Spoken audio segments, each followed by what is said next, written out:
Madam, আপনাকে arrest করা হচ্ছে। কেন, কোন অপরাধে? আপনার কাছে জাল নোট ছাপানোর যন্ত্র পাওয়া গেছে। তা জাল নোট কি পেয়েছেন? না, জাল নোট তো পাইনি। খালি যন্ত্র থাকলেই আমি অপরাধী? হ্যাঁ, যন্ত্র থাকলেই অপরাধী। আমিও আপনার নামে রেপ কেস দেব। ও মা, কেন? আপনার কাছেও রেপ করার যন্ত্র আছে। ভাবি, সবাই তো জান্নাতে যাইতে চায়, জান্নাতে যাইতে হলে কি কি করতে হয় একটু বলবেন? বেশি কিছু করতে হবে না, রমজান মাস চলতেছে, রোজা থাকেন, ইবাদত করেন, কবুল হইলেই জান্নাতে চলে যাবেন। আচ্ছা ভাবি, জান্নাতে নাকি সবকিছু পাওয়া যায়, জান্নাতে কি বিড়ি পাওয়া যায়? অবশ্যই পাওয়া যাবে, কিন্তু বিড়ি ধরানোর জন্য জাহান্নামে যাইতে হবে আগুন আনতে। আমাকে নিশ্চয়ই কেউ কালা জাদু করেছে, না হলে দীর্ঘদিন এত বছর ধরে আমি গরিব থাকার কথাই নয়। সব ছেলেদের একটাই চাওয়া, তাদের বউরা যেন খুব সুন্দর হয়। কিন্তু আমরা মেয়েরা যদি চাই যে আমাদের স্বামীরা মুকেশ আম্বানির মতো ধনী হোক, তাহলেই সমস্যা। মেয়েরা লোভী কেন? ছেলেদের চাওয়াটা চাওয়া আর মেয়েদের চাওয়াটা কি কচুর পাতা? হ্যাঁ। হ্যালো, গরমের ছুটিতে বাপের বাড়ি রেখে গেছো, 1 মাস হয়ে গেছে, আমার একটা ফোনও পর্যন্ত দিলা না। ফোন তো তোমার কাছেও ছিল, তুমিও তো একটা ফোন দিতে পারতা, তাই না?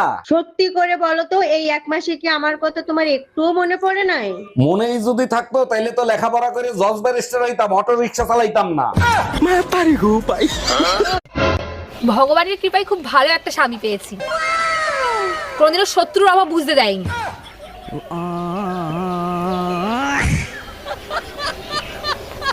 কোনো কথা শুনতে চাই না, তালাক আমি চাই। আপনারা দুজনে একটু শান্ত হন আর আমাকে বলেন কেন আপনারা তালাক নিতে চাচ্ছেন। দারোগা সাহেব, এই লোকটা আমার ভরা যৌবন নষ্ট করে ফেলাইছে, এর বিচার আমি চাই। ভরা যৌবন? তুই তো হলি সেই ফ্লপ সিনেমা যেটা আমি হাফ টাইমের পরে দেখা শুরু করছি।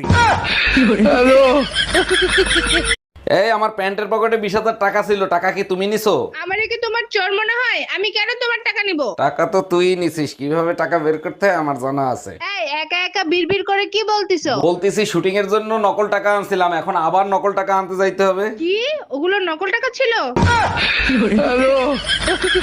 এই, তোমার ফোনে পাগলা গাড়ু দিয়ে ফোন আসছে, ওখানে কি তোমার আত্মীয় স্বজন থাকে নাকি? খবরদার, ভুলেও ফোন রিসিভ করো না, তাইলে কিন্তু তোমারে পাগল ভাইবে তুলে নিয়ে চলে যাবে।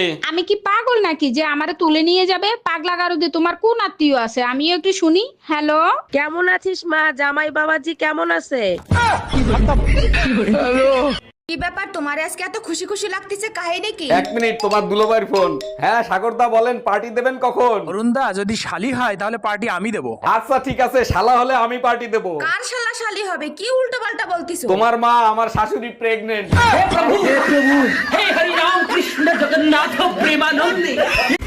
বলছি, এইটা কি ঝুনঝুনি পোদ্দারের বাড়ি? না না, ঝুনঝুনি পদ্মার 3 বছর আগে এই বাড়িটা আমাকে বিক্রি করে দিয়ে তো চলে গেছে, সে তো এখন এখানে থাকেনি। কিন্তু ভাই, তুমি কে? ঝুনঝুনি পোদ্দারের নামে একটা পার্সেল ছিল, পার্সেল দিতে আসছি আমি। আসলে আমার নামই ঝুনঝুনি পোদ্দার। আসলে আমি ভাবছিলাম তুমি কিস্তিওয়ালা, লোনের টাকা আনতে আসছো। এই কই তুমি, তাড়াতাড়ি খাইতে দাও, খিদা লাগছে। রান্না করি নাই, খিদা বেশি লাগলে রান্না কইরা খাও। কেন রান্না হয় নাই? তোমারে বিয়ে করে নিয়ে এসেছি কি শুয়ে বয়ে খাওয়ার জন্য? তুমিই তো বলছিলা আমার রান্নার স্বাদ আর গোবরের স্বাদ এক, আজকে গোবর খেয়েই কাটাও। আরে ভাবি, আপনার কানের ছিদ্র তো বন্ধ হয়ে গেছে, কানের তো পরেন না আপনি? না ভাই, আজ 3 বছর হয়ে গেছে কানেরটা পরি না, তাই ছিদ্র বন্ধ হয়ে গেছে। ভাইও তো বিদেশ গেছে প্রায় 5 বছর হয়ে গেছে, সব ঠিক আছে তো? বেডাগুলা মানুষের জাতো না, মন্ডায় চায় পুতা দিয়েছে ইচ্ছা দিয়ে। এই শুনো না, আমার 1000 টাকা দাও না, ডাক্তারের কাছে যাব।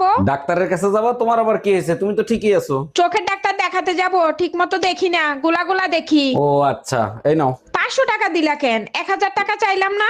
থাক, তোমার আর ডাক্তার দেখাইতে হবে না, এখন তো চোখ ঠিক আছে।